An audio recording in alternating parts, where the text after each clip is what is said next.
할렐루야, 반갑습니다. 오늘은 제가 스바냐 3장 14절로 20절 말씀 가지고 시온에 따라 노래할지어다 이렇게 이 제목으로 여러분과 은혜를 나누겠습니다.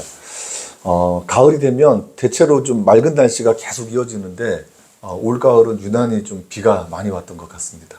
지난주에 거의 비가 왔고 안 오면 또 흐린 날씨고 그랬는데 제가 일기예보 보니까 오늘도 조금 맑은 날씨죠. 네.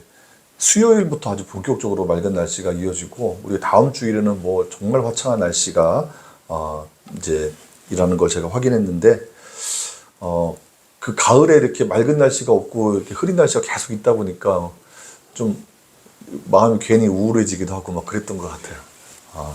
바라기는 우리 마음 속에도 그런 흐린 기운이 이렇게 싹 거치고 청명한 가을 날씨처럼 주님의 은혜가 저와 여러분 마음 가운데 충만하게 임하시기를 주님의 이름으로 축복합니다. 지난 주일에 저희 예배 마치고 우리 이제 권혜원 성도님 예쁜 딸 시은이가 우리 어른들 앞에서 스바냐 3장 17절 말씀을 암송했었어요.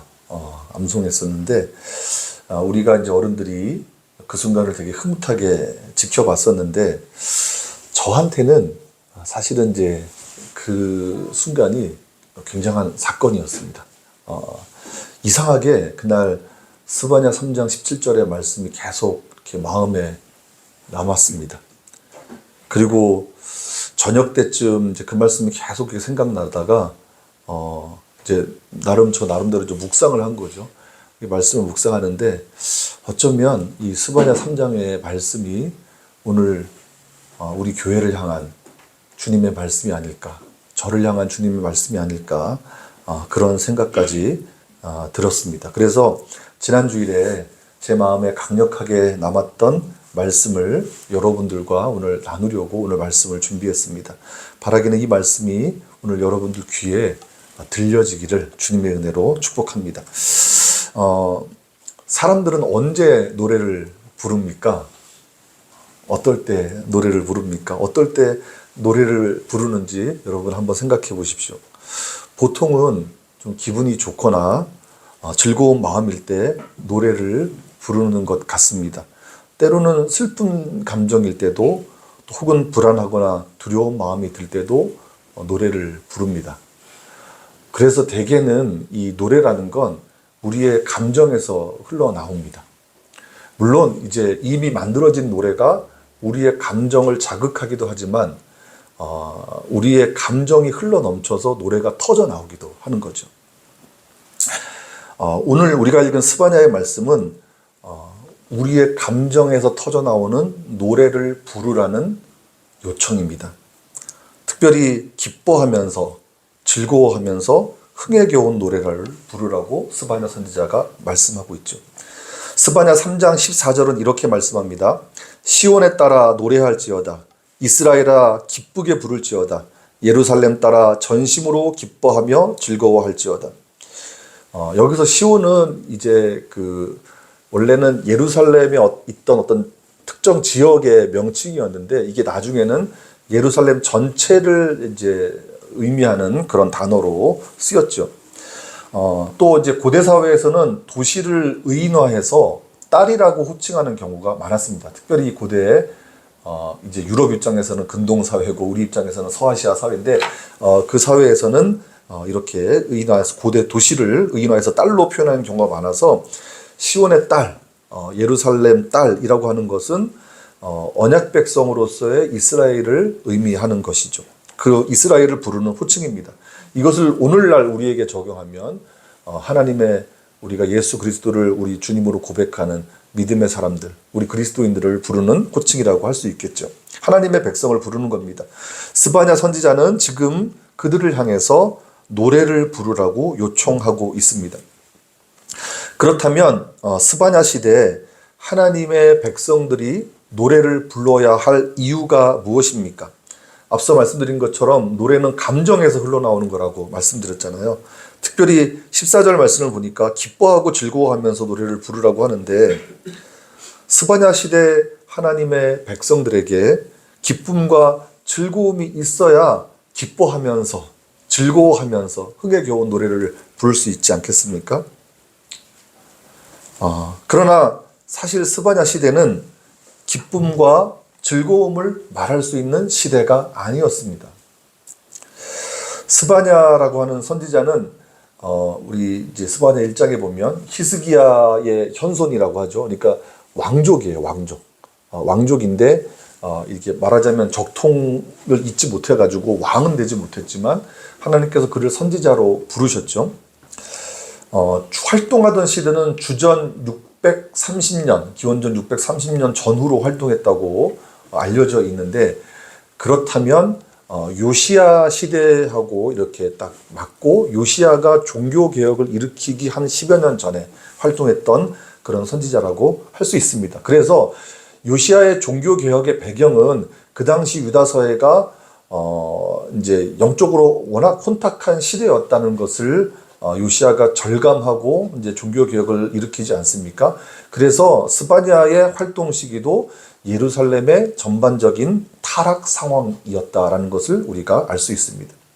그래서 스바냐 시대의 현실을 한마디로 표현하면 하나님의 정의가 무너진 시대라고, 무너진 사회라고 말할 수 있습니다. 예루살렘에서는 우상 숭배가 만연했고요.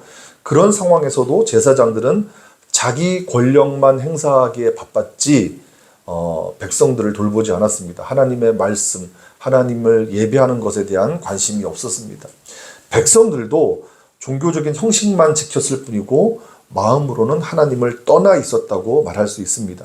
그리고 당시 국제 정세를 보면 이제 아시리아는 이렇게 거의 이제 쇠퇴 시기를 걷고 있었고 국력이 매우 약해져 있을 때였고, 그리고 이제 바벨론이라고 하는 새로운 나라가 서서히 이제 이렇게 세력을 키우던 중이어서 유다 왕국으로서는 그 혼란한 국제 정세 안에서 또 이집트까지 고려하면 매우 혼란스럽고 불안정하고 이렇게 혼란스러운 시기를 보내고 있었다고 할 수 있죠. 게다가 유다 사회까지 영적으로 썩어가고 있었으니 그 시대에 무슨 기쁨을, 무슨 즐거움을 말할 수 있겠습니까? 그래서 여러분, 스바냐는 이제 3장으로 구성된 책이잖아요. 그래서 여러분, 얼마든지 우리가 마음 먹으면 금방 읽을 수 있는 성경이 스바냐 성경인데, 우리가 스바냐의 성경을 읽어보면 이 메시지가 전반적으로 심판의 메시지라는 것을 알 수 있습니다. 되게 그래서 이 스바냐서를 읽으면 마음이 막 무거워져요. 하나님의 심판이 너무 강력하게 선포되는 것을 보니까 마음이 무겁습니다.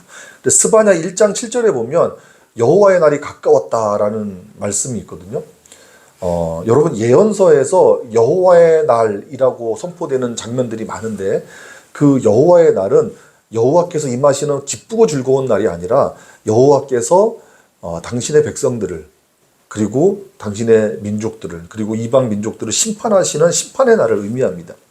하나님께서 불의한 백성들을 심판하시기 위해서 세상 속으로 들어오시는 날, 그날이 바로 여호와의 날인 거죠. 따라서 스바냐가 여호와의 날이 가까웠다고 선포하는 것은 유다 왕국과 예루살렘 도성의 심판이 얼마 남지 않았다고 선언하고 있는 겁니다. 유다 백성들로서는 두려운 날인 거죠. 기뻐할 수 있는 날이 아닙니다. 기쁨의 노래를 부를 날이 아니라 슬픔과 절망의 통곡을 해야 될 날이 여호와의 날입니다. 그런데 스바냐의 심판 예언이 3장 14절부터 아주 극명하게 바뀌기 시작합니다. 스바냐 1장 2절에 보면 여호와께서 내가 땅 위에서 모든 것을 진멸하리라 라는 말씀이 있습니다. 여러분, 진멸이 무엇입니까? 하나도 남기지 않고 다 쓸어버리겠다는 거 아니에요? 하나님께서 그렇게 그 땅의 백성들을 진멸하시겠다고, 당신이 선택한 백성, 당신이 선택한 민족을 땅에서 쓸어버리겠다고 말씀하실 정도로 예루살렘의 상황은 아주 정말 죄악의 그런 운상이었던 거죠. 또 2장 1절에 보면 유다 백성들을 향해서 하나님께서 뭐라고 말씀하시냐면 이 백성은 수치를 모르는 백성이라고 얘기합니다. 부끄러움도 모르는 그런 백성이라고 이야기를 합니다. 또 3장 1절에 보면 예루살렘을 향해서 패역하고 더러운 곳, 포악한 그 성읍에 화가 있을 것이라고 말씀합니다. 그래서 스바냐를 통해서 선포된 하나님의 말씀은 돌이킬 수 없는 하나님의 심판이었습니다. 왜냐하면 유다 백성들 또 예루살렘 주민들의 실상이 심판을 받을 수밖에 없는 죄악의 온상이었기 때문입니다. 그런데 왜 갑자기 하나님은 기쁨의 노래, 즐거움의 노래를 부르라고 하셨을까요? 예루살렘은 여전히 영적으로 폐허 상태였고 사람들은 여전히 하나님을 잊어버리고 사는데 왜 기쁨의 노래, 즐거움의 노래를 부르라고 하신 겁니까? 왜 그렇게 기쁨의 노래, 즐거움의 노래를 부르라고 하셨을까요? 왜냐하면 사람들을 향한 하나님의 지극한 사랑 때문입니다. 여러분, 하나님이 세상을 창조하시고 마지막 날에 우리 사람을 창조하셨어요. 너무 잘 아는 내용이죠. 창세기에 그 말씀이 나오지 않습니까? 사람을 창조하셨는데 사람을 창조하신 후에 하나님은 사람 때문에 근심하시고 사람 때문에 슬퍼하시고 사람 때문에 하나님이 그렇게 괴로워하시는 그런 우리가 장면들을 성경에서 많이 읽을 수 있지 않습니까? 심지어는 노아 시대에 하나님이 사람 지으신 것을 후회하셨다고 말씀하실 정도로 하나님은 사람을 창조하신 후에 사람 때문에 슬퍼하시고 사람 때문에 근심하셨던 순간들이 많습니다.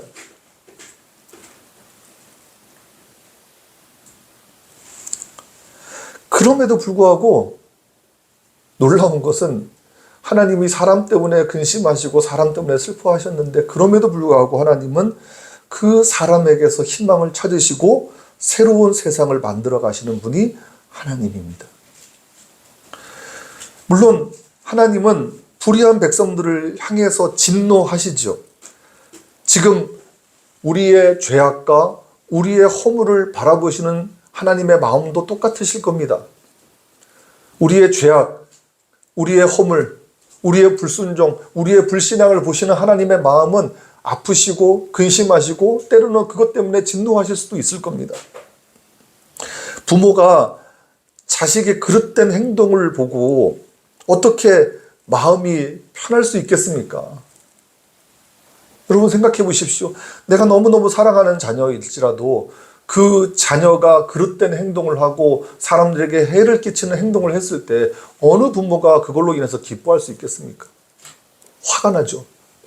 미치도록 화가 날 것입니다. 하나님도 마찬가지입니다. 그러나 하나님의 그 진노 이면에는 그들을 포기하지 않으시고 그들을 떠나지 못하시는 하나님의 마음이 있는 겁니다. 그것이 하나님의 사랑입니다. 부모가 자식을 향한 마음도 똑같은 것 같아요. 자식이 속 썩이고 죄를 짓고 부모 속을 막 문드러지게 만들어도 그럼에도 불구하고 그 자식 때문에 화가 나지만 그 자식 때문에 미치도록 화가 나지만 그럼에도 불구하고 그 자식을 포기하지 않는 부모의 마음이 있지 않습니까? 하나님의 마음이 그렇다는 겁니다.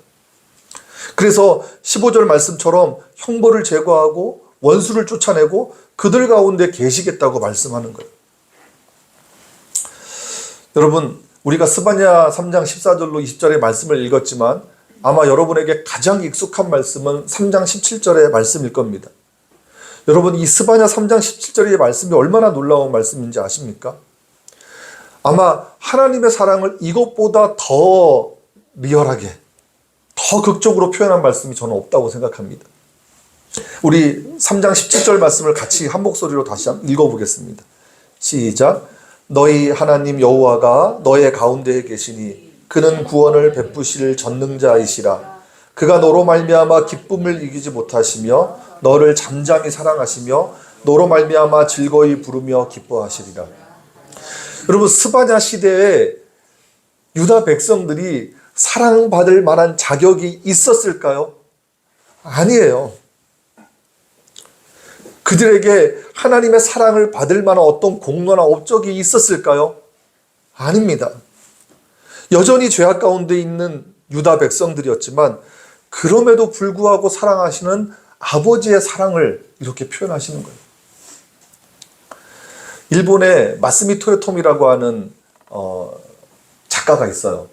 이제 이분이 신학대학에서 그 신학을 가르쳤던 또 신학자이기도 한데 참사랑은 그 어디에라고 하는 그 IVP에서 나오는 아주 얇은 동화책 같은 책이 하나 있습니다. 마음 먹고 읽으면 10분이면 읽을 수 있는 아주 얇은 책인데, 그 책에 보면 이 마스미 토요토미가 그 세상에 세 가지 사랑이 있다고 얘기해요. 하나는 만약의 사랑이고, 두 번째는 왜냐하면의 사랑이고, 세 번째가 그럼에도 불구하고의 사랑인데, 하나님의 사랑은 그럼에도 불구하고의 사랑이다 라고 얘기합니다. 저는 그 책을 예전에 그 이동원 목사님이라고 지구촌교회 담임하셨던 그 목사님이 한번 설교 중에 그 책을 인용하시면서 꼭 읽어보라고 얘기하셔서 제가 30대에 그 책을 읽었었는데 몇 번 읽었어요. 너무 마음이 따뜻해지고 하나님의 사랑을 느낄 수 있는 그런 책입니다. 여러분도 한번 기회가 되시면 그 책을 한번 읽어보십시오. 그럼에도 불구하고의 사랑.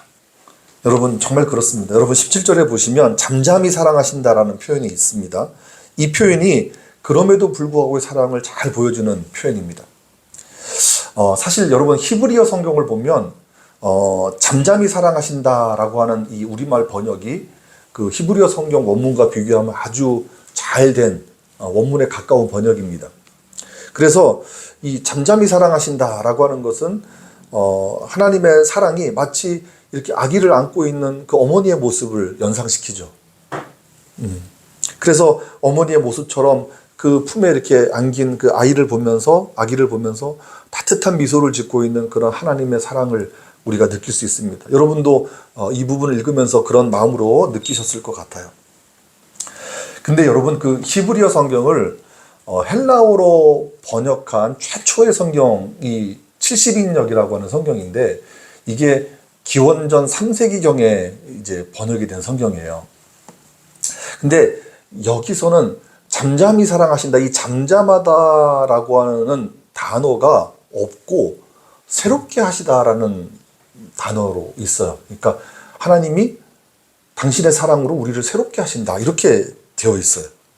그래서 이거 70인역 성경이 그 당시에 이 히브리어 성경을 이렇게 좀 완전히 좀 의역을 한 건가, 아니면은 뭐 좀 새롭게 완전히 의도를 가지고 이렇게 번역한 건가 싶을 수도 있는데, 이 재밌는 게 우리 히브리어 성경의 원본은 지금 존재하지 않습니다.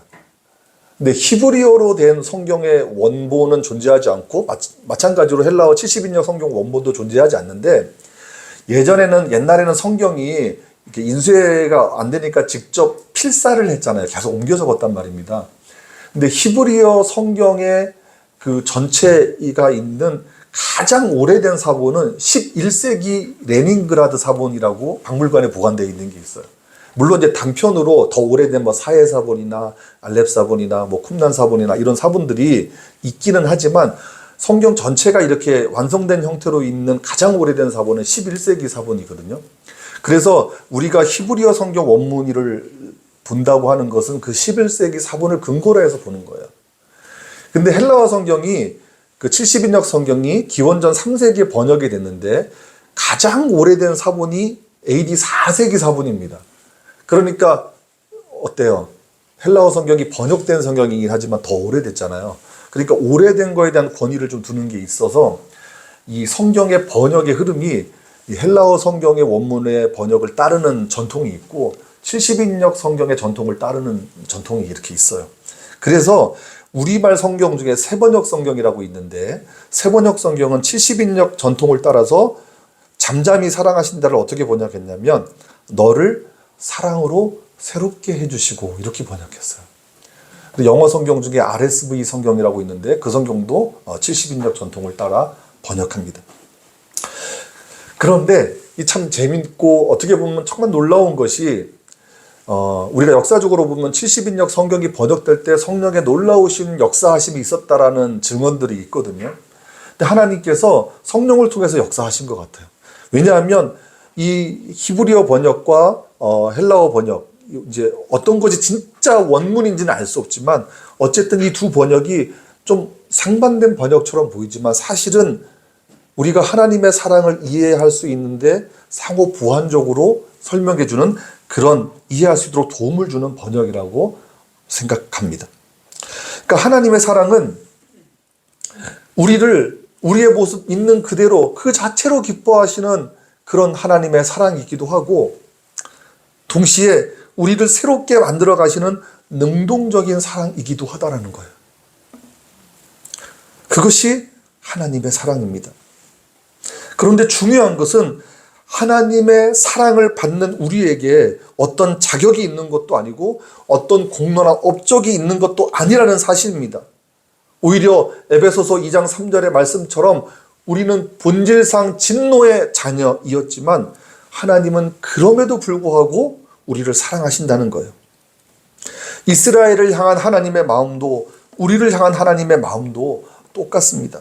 지금 우리가 살아가는 시대를 생각해 보십시오. 여러분, 지금 우리가 살아가고 있는 시대가 스바냐 시대와 비교했을 때 좀 나을 것 같습니까? 아닙니다. 전혀 다르지 않습니다.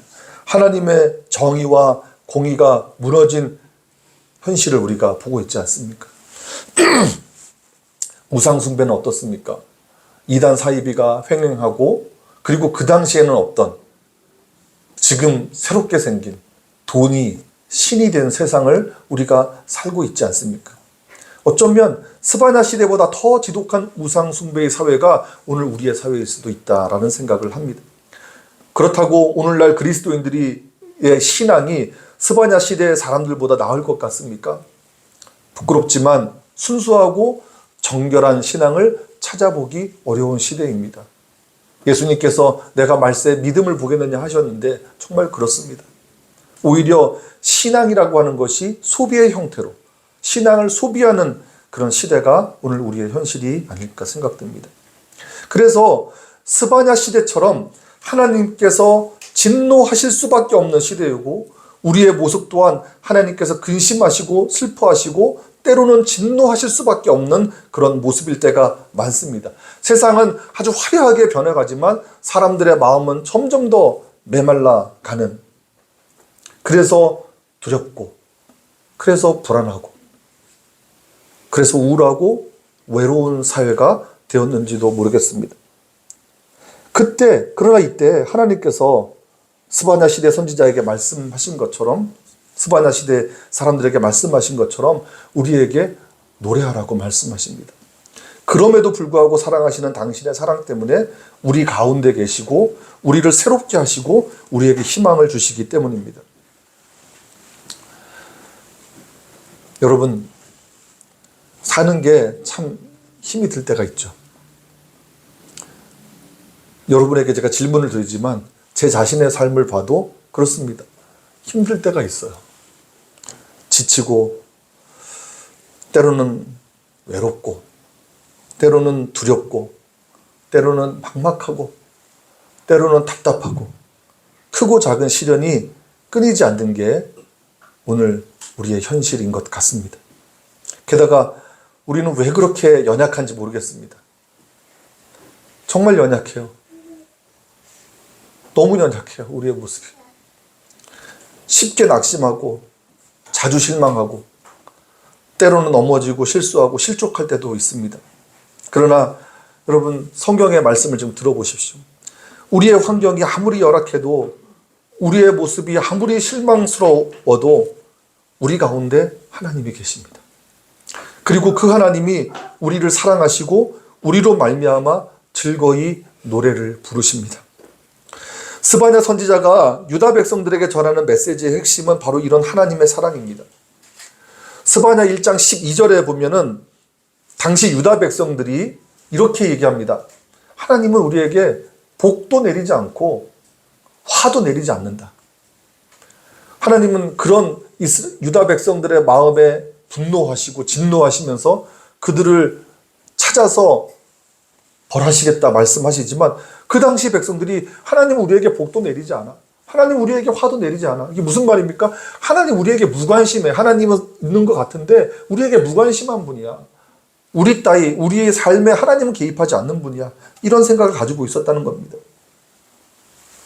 그런데 그게 전혀 아니었습니다. 하나님은 그들의 불신앙에 진노하시지만 그럼에도 불구하고 그들을 사랑하셨고 그럼에도 불구하고 그들 가운데 계시면서 그럼에도 불구하고 그들에게 기대를 걸고 계신 겁니다. 스바냐는 이렇게 하나님이 너희를 사랑하신다고 말씀하고 있는 거예요. 저는 스바냐의 말씀을 묵상하면서 우리를 포기하지 않으시는 하나님을 만날 수 있었습니다. 우리의 실수 중에도, 우리의 실패 중에도 하나님은 이렇게 말씀하시는 것 같았어요. 괜찮아. 여전히 내가 너와 함께 할 거야.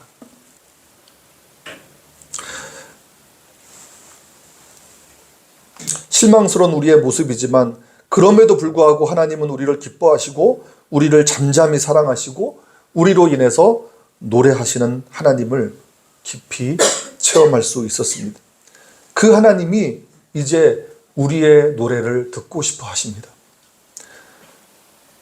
여러분, 시온에 따라 노래할지어다, 이렇게 말씀하시는 하나님의 마음을 헤아릴 수 있겠습니까? 스바냐의 마지막 구절은 이렇게 말씀합니다. 우리 같이 읽어보겠습니다. 3장 20절 말씀 시작. 내가 그때에 너희를 이끌고 그때에 너희를 모을지라. 내가 너희 목전에서 너희의 사로잡힘을 돌이킬 때에 너희에게 천하 만민 가운데서 명성과 칭찬을 얻게 하리라. 여호와의 말이니라. 이 말씀은 하나님의 언약 백성인 이스라엘 민족이 회복될 것을 예언하는 말씀이죠. 심판의 결과로서 이제 포로의 역사를 쓰고 말겠지만 결국에는 다시 일으켜 세우시는 하나님의 은혜가 있을 것이라는 약속의 말씀입니다. 저는 이 말씀이 오늘 우리에게 주시는 하나님의 약속이라고 믿습니다. 세상에서는 사람들을 쉽게 잊어버릴지 모르지만 하나님은 우리를 결코 잊지 않으십니다. 이사야 49장 15절은 이렇게 말씀하죠. 여인이 어찌 그 젖먹는 자식을 잊겠으며 자기 태에서 난 아들을 긍휼히 여기지 않겠느냐. 그들은 혹시 잊을지라도 나는 너를 잊지 아니할 것이라. 아멘. 세상에서는 사람들 사이에서 뒤처지고 밀려나고 낙오되는 일이 반드시 생깁니다. 세상 사람들 사이에선. 그래서 비교되고 그것 때문에 힘들어하고 우울해하고 절망하고 낙심하는 일들이 생깁니다. 그러나 하나님은 당신의 사랑으로 그런 사람들을 다시 모으시고 다시 세우실 것입니다. 그렇기 때문에 여러분, 우리는 희망을 가져야 됩니다. 하나님께서 주신 삶을 긍정하시는 저와 여러분들 되기를 원합니다. 혹시 우리 삶이 구차해 보이고 혹시 우리 삶이 좀 고달프게 느껴질지라도 이 말씀을 기억합시다. 너의 하나님 여호와가 너의 가운데 계시니 그는 구원을 베푸실 전능자이시라. 아멘. 하나님은 우리 곁에, 우리 가운데 계십니다. 그분은 우리를 향한 당신의 사랑을 거두지 않으십니다. 그리고 우리를 바라보면서 지금도 기쁨으로 노래하고 계십니다. 그러니 우리 상황이 나아지지 않더라도 여러분 낙심하지 마십시오. 우리의 눈물과 우리의 한숨 속에서도 하나님은 여전히 우리 가운데 계십니다. 하나님이 우리 가운데 계신다는 그 사실 하나만으로 우리는 노래할 수 있습니다. 아니, 노래하는 것이 마땅합니다. 그렇게 시온에 따라 노래할지어다 말씀하시는 주님의 음성을 들으시고 우리의 삶 가운데 주님을 노래하고 주님을 높여 찬양하는 우리의 삶이 되기를 주님의 이름으로 축복합니다. 우리 이 시간 함께 찬양하겠습니다. 스바냐 3장 17절 말씀을 가사로 한 찬양이 있습니다. 여러분 잘 아실 겁니다. 우리 찬양을 고백하면서 주님의 마음을 감사하고 우리의 다짐과 결단을 드리는 찬양이 되었으면 좋겠습니다.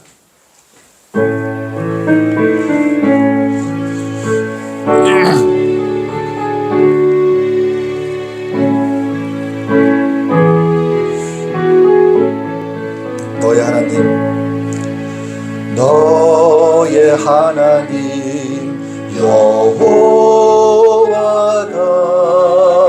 너의 가운데 계시니